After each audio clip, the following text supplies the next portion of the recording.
Hello बच्चों, कैसे हो आप लोग। मैं आपकी ma'am Renu ma'am. Acknowledge series by Amit प्रकाशन, राष्ट्रभाषा भाग 6 पाठ 14 पेड़ की बात। क्या है? पेड़ की बात। ये पाठ पढ़ाने जा रही हूँ। मिट्टी के नीचे बहुत दिनों तक बीज पड़े रहे। मिट्टी के नीचे बहुत समय तक बीज रहे, बीज दबे हुए थे उसमें। महीना दर महीना इसी तरह बीतता चला गया। 1 महीना बीता, फिर 2 महीना बीता, समय बीतता चला गया।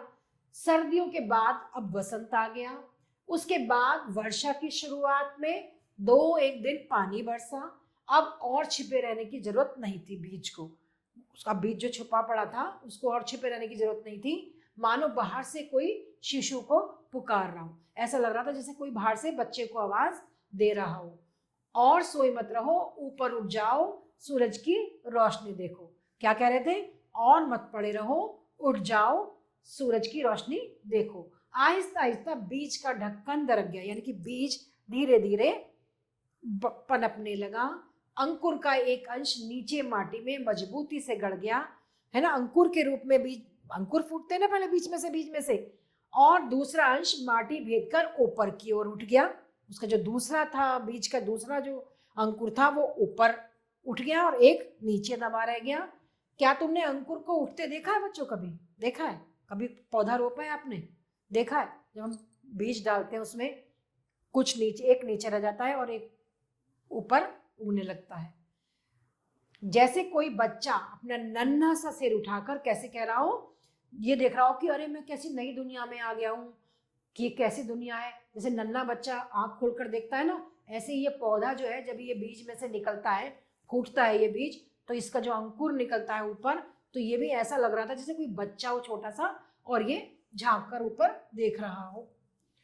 गाछ का अंकुर निकलने पर जो अंश माटी के भीतर प्रवेश करता है उसका नाम क्या है?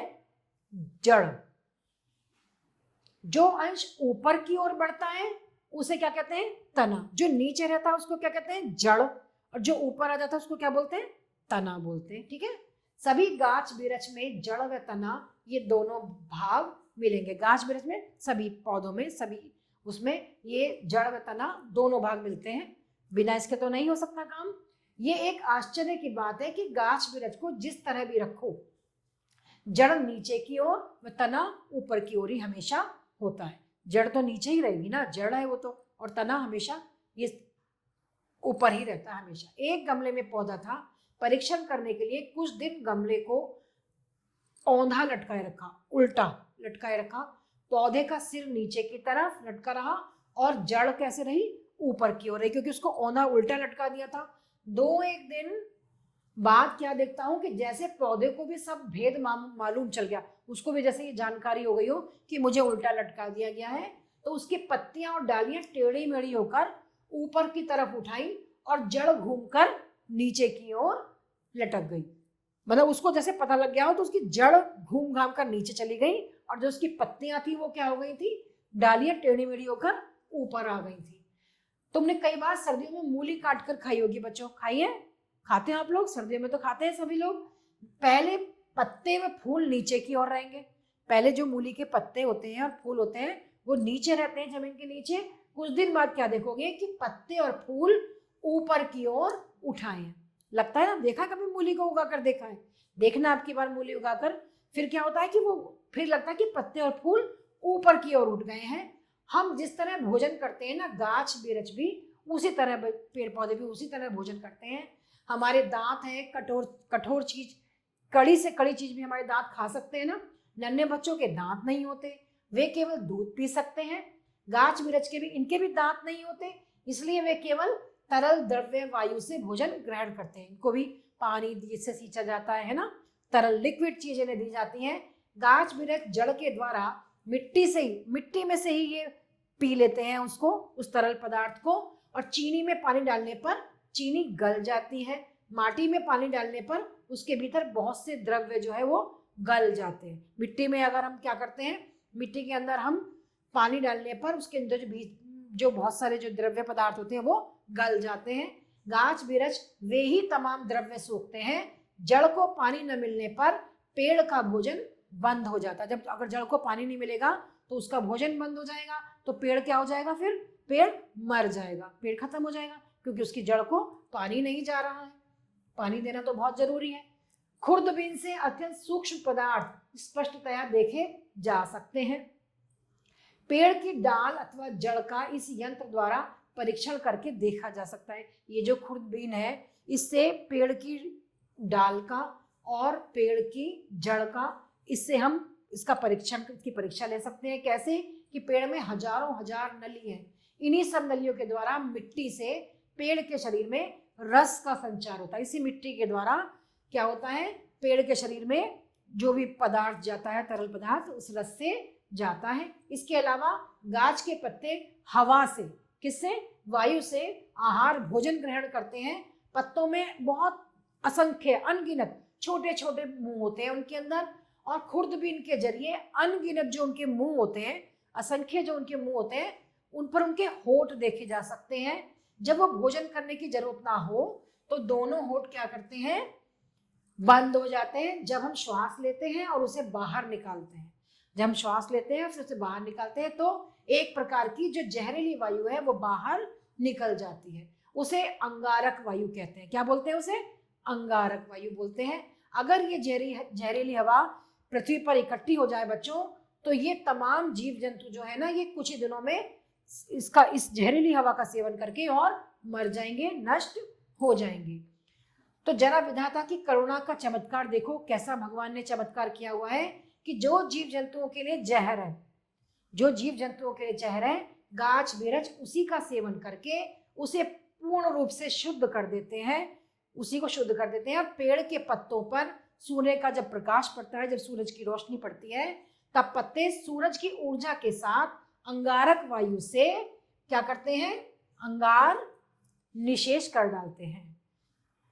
और प्रकाश न मिलने पर, जब उन्हें रोशनी नहीं मिलती है तो वो बच नहीं सकते। गाछ बिरछ की सबसे अधिक कोशिश यही रहती है कि किसी तरह उन्हें थोड़ी सी भी रोशनी मिल जाए, थोड़ा सा भी प्रकाश मिल जाए सूरज का उन्हें। यदि खिड़की के पास गमले के पौधे को आप रखोगे बच्चों, तो देखोगे कि सारी पत्तियां क्या होगा, और डालियां अंधेरे से बचकर प्रकाश की ओर बढ़ रही हैं। आप ऐसा लगेगा आपको कि सब अंधेरे से बचकर प्रकाश की ओर बढ़ रही हैं। वन में जाने पर पता लगेगा आपको कि तमाम गाछ बिरछ इस होड़ में ही लगे रहते हैं कि कौन जल्दी से सिर उठाकर पहले रोशनी यानी पहले प्रकाश को अपने अंदर संभाले, किसके अंदर सबसे पहले प्रकाश आ जाए। बेल और लताएं छाया में पड़ी रहने से प्रकाश जब उनको नहीं मिल पाता है तो क्या होती है, वो मर जाती हैं। इसलिए वो पेड़ों से लिपटती हुई क्या करती है, लगातार ऊपर की ओर बढ़ती रहती है, पेड़ों से लिपटती रहती है और आगे की तरफ बढ़ती रहती है, क्योंकि उनको प्रकाश नहीं मिल पा रहा है। आप तो समझ गए होंगे कि प्रकाश ही जीवन का मूल मंत्र है। क्या है जीवन का मूल मंत्र? प्रकाश है। सूर्य की किरण पाकर ही पेड़ पल्लवित होते हैं, है ना। जब सूरज की रोशनी मिलती है तभी वो फलते फूलते हैं। गाछ बिरछ के रेशे रेशे में सूरज की किरणें बंधी हुई हैं, और ईंधन को जलाने पर जो प्रकाश व ताप बाहर निकलता है वही क्या है, सूर्य की ऊर्जा है, वही सूरज की ऊर्जा है। गाछ बिरछ व समस्त हरियाली प्रकाश हथियाने के जाल है। ये सब सूरज की प्रकाश हथियाने के जाल बिछाए हुए हैं। पशु डांगर पेड़ पौधे हरियाली खाकर अपने प्राणों का निर्वाह करते हैं, गुजारा करते हैं, गुजर बसर करते हैं। पेड़ पौधों में जो सूर्य का प्रकाश मिला हुआ है ना, वो इसी तरह हम सभी जंतुओं के शरीर में प्रकाश करता है। अनाज व सब्जी न खाने पर हम भी बच नहीं सकते। अगर अनाज सब्जी नहीं खाएंगे तो हम कैसे बच पाएंगे, वो तो जरूरी है हमारे लिए।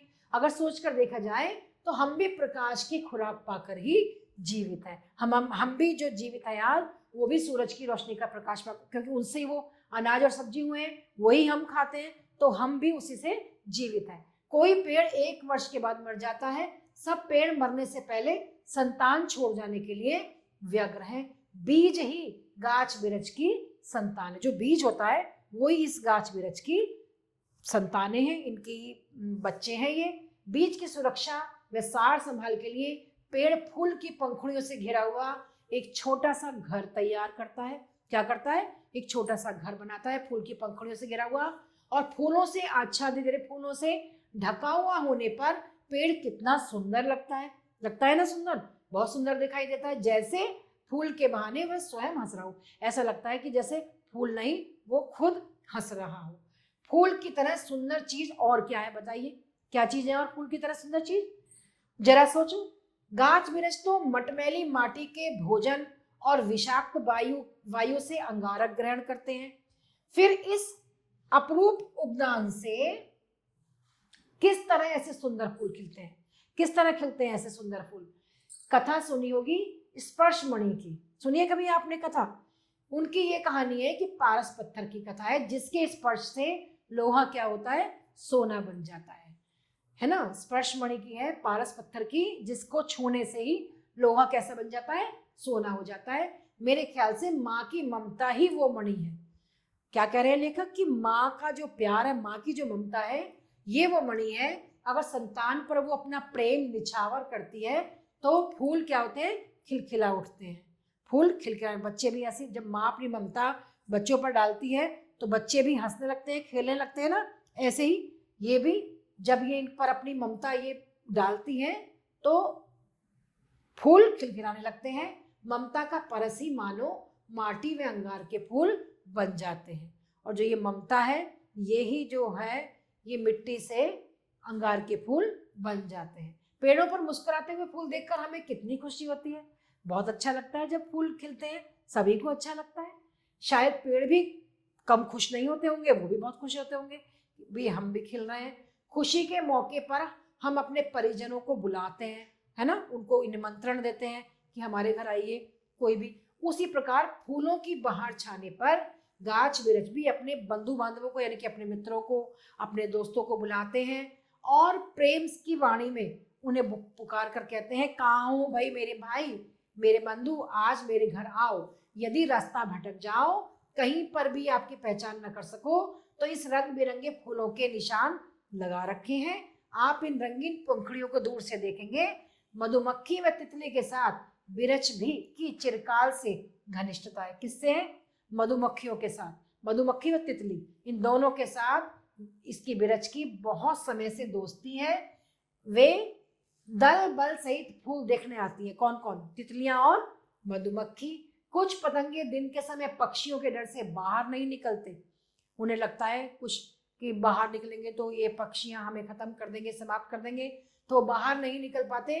पक्षी उन्हें देखते ही क्या करते हैं, खा जाते हैं। इसलिए रात का अंधेरा घिरने तक वो छिपे रहते हैं और शाम होते ही उन्हें बुलाने की खातिर फूल चारों तरफ सुगंध ही सुगंध, खुशबू ही खुशबू फैला देते हैं। गाछ अपने फूलों में शहद का संचय करके रखते हैं। क्या करके रखते हैं? अपने फूलों में शहद इकट्ठा करके रखते हैं। और मधुमक्खी व तितली बड़े चाव से उनका रसपान करती हैं, मधुपान करती हैं। मधुमक्खी के आगमन से वृक्ष का भी भलाई हो जाती है, उसकी भी। और तुम लोगों ने फूल में पराग के कण देखे होंगे बच्चों, देखे हैं फूलों में पराग के कण? पराग के कण होते हैं, मधुमक्खियां एक फूल के पराग कण दूसरे फूल पर ले जाती हैं। पराग कण के बिना बीज पक नहीं सकता, है ना। ये आपको पता है कि पराग कण के बिना मधुमक्खी क्या करती है, एक फूल से पराग कण दूसरे फूल तक ले जाती है, क्योंकि उसके बिना दूसरा फूल पक ही नहीं सकता है। इस प्रकार फूल में बीज फलता है। अपने शरीर का रस पिलाकर वृक्ष बीजों का पोषण करता है। अब अपनी जिंदगी के लिए उसे मोह माया का बिल्कुल भी लोभ नहीं होता और तिल तिल कर अपनी संतान की खातिर, मतलब उनके लिए, अपने बच्चों के लिए वो क्या करती है, सब कुछ लुटा देता है। जो शरीर कुछ दिन पहले हरा भरा था, अब वो बिल्कुल सूख गया, है ना। वो पेड़ अपने ही शरीर का भार उठाने की शक्ति अब बहुत कमजोर हो गई थी उसकी। पहले हवा, ठंडी हवा देती हुई आगे बढ़ जाती थी। पत्ते हवा के संग बहुत खेलते थे, क्रीड़ा करते थे, है ना। अब सूखा पेड़ हवा का झोंका भी बर्दाश्त नहीं कर पाता। हवा का बस एक थपेड़ा लगते ही क्या होता है, वो थर थर कांपने लगता है और एक एक करके सभी डालियां क्या होती हैं, टूट जाती हैं पेड़ की। और अंत में एक दिन अचानक से वो पेड़ टूटकर जमीन पर गिर पड़ता है और इस तरह संतान के लिए अपना जीवन न्यौछावर करके वृक्ष क्या होता है, समाप्त हो जाता है। वो पेड़ बिल्कुल समाप्त हो जाता है। तो ये थी पेड़ की आत्मकथा। बच्चों, आपने देखा कैसे बनता है, पौधे में कैसे बीज डालते हैं, कैसे जड़ होती है, कैसे वो तना ऊपर आता है है ना। और फिर वो बड़ा हो जाता है, कैसे हवा देता है, सबको फल देता है, उस पर मधुमक्खी आती हैं और तितली आती हैं। मधुमक्खी एक फूल के परागकण लेकर दूसरे फूल पर डालती है, तभी तो फूल खिलता है। और बाद में बड़ा होते होते पेड़ इतना बड़ा हो जाता है वो, फिर वो जैसे बच्चों की रखवाली करता है तब तक तो वो संतान की रखवाली करता था, फिर बाद में वो बिल्कुल सूख गया और उसको शरीर का भार उठाने की भी उसकी हिम्मत नहीं रही। और फिर एक दिन वो जब हवा चलती है तो वो थर थर कांपने लगता है और गिर जाता है, और इस प्रकार उसका शरीर समाप्त हो जाता है, पेड़ टूट जाता है और एक दिन जमीन पर गिर पड़ता है। और ऐसा वो पेड़ अपने संतान के लिए खातिर अपने जीवन को न्यौछावर कर देता है। तो इस प्रकार बच्चों आपने पाठ पढ़ा और इस पाठ से संबंधित कुछ अभ्यास कार्य है, प्रश्न है बच्चों। ये जो प्रश्न है मौखिक प्रश्न है, आपने पाठ को ध्यान से पढ़ा होगा तो आपको पता लगेगा इसमें। ये आपको मैं ये कार्य आपको गृह कार्य में देगा। आप प्रश्न पढ़ेंगे और आप इसके उत्तर अपनी उत्तर पुस्तिका में और स्वच्छ लेखन के साथ जो प्रश्न है उनका उत्तर देंगे। मूली किस मौसम में पैदा होती है? सर्दी में, है ना। अब गाछ बिरछ अपना भोजन कैसे ग्रहण करते हैं उनको ये बताया था आपको, ये सब आप देख सकते हैं उसमें, उसके द्वारा आप पता लगाएंगे। नेक्स्ट है बच्चों सेकंड एक्सरसाइज हमारी, सही उत्तर पर सही का चिन्ह लगाओ। पौधा किसकी रोशनी चाहता है? चंद्रमा की, सूरज की, तारों की या उपर्युक्त सभी की? पौधा सूरज की रोशनी चाहता है। सेकंड नंबर, हम इसको यहाँ सेकंड नंबर वाले सर्कल पे कलर कर देंगे। नेक्स्ट, डैश से अत्यंत सूक्ष्म पदार्थ स्पष्टतया देखे जा सकते हैं।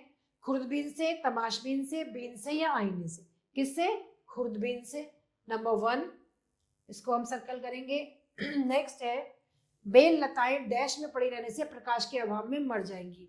बेल लताएं नदी या छाया या उजाले या समुद्र? छाया में। Second number. नेक्स्ट है, सब पेड़ मरने से पहले क्या छोड़ जाने के लिए व्यग्र हैं? यादें या माता पिता, संतान या मित्र? संतान। थर्ड नंबर, इसको हम सर्कल कर देंगे। तो इस प्रकार बच्चों आपने पाठ में आया हुआ जो रिक्त स्थान थे उनको सही गलत क्या है उसमें, उसके माध्यम से आपने इनको सही उत्तर को चिन्हित किया, सही उत्तर पर निशान लगाया। एक्सरसाइज नंबर 3 बच्चों, रिक्त स्थानों की पूर्ति करो। गाछ बिरछ जड़ के द्वारा डैश से डैश करते हैं, मिट्टी से रस पान करते हैं। नंबर 2, चीनी में पानी डालने पर चीनी गल जाती है। नेक्स्ट है, माटी में पानी डालने पर उसके भीतर बहुत से द्रव्य गल जाते हैं। नेक्स्ट है, ईंधन को जलाने पर जो प्रकाश व ताप बाहर प्रकट होता है वह सूर्य की ऊर्जा है। नेक्स्ट है बच्चों, अनाज व सब्जी न खाने पर हम भी बच नहीं सकते। फिर है नेक्स्ट, गाछ अपने फूलों में शहद का क्या करके रखता है? संचय करके रखता है। नेक्स्ट, अंत में एक दिन डैश पेड़ टूटकर जमीन पर गिर पड़ता है। अंत में एक दिन अकस्मात यानी कि अचानक पेड़ टूटकर जमीन पर गिर पड़ता है। तो ये थे पाठ के रिक्त स्थान बच्चों जो हमने किए, और हमने पेड़ के बारे में जाना, पेड़ की कैसे होता है, पेड़ कैसे उगता है, क्या क्या करता है। आपको अच्छा लगा होगा, अच्छी जानकारी मिली होगी आपको पेड़ के बारे में। नेक्स्ट पार्ट में बच्चों आपसे फिर मिलते हैं हम, तब तक के लिए आभार।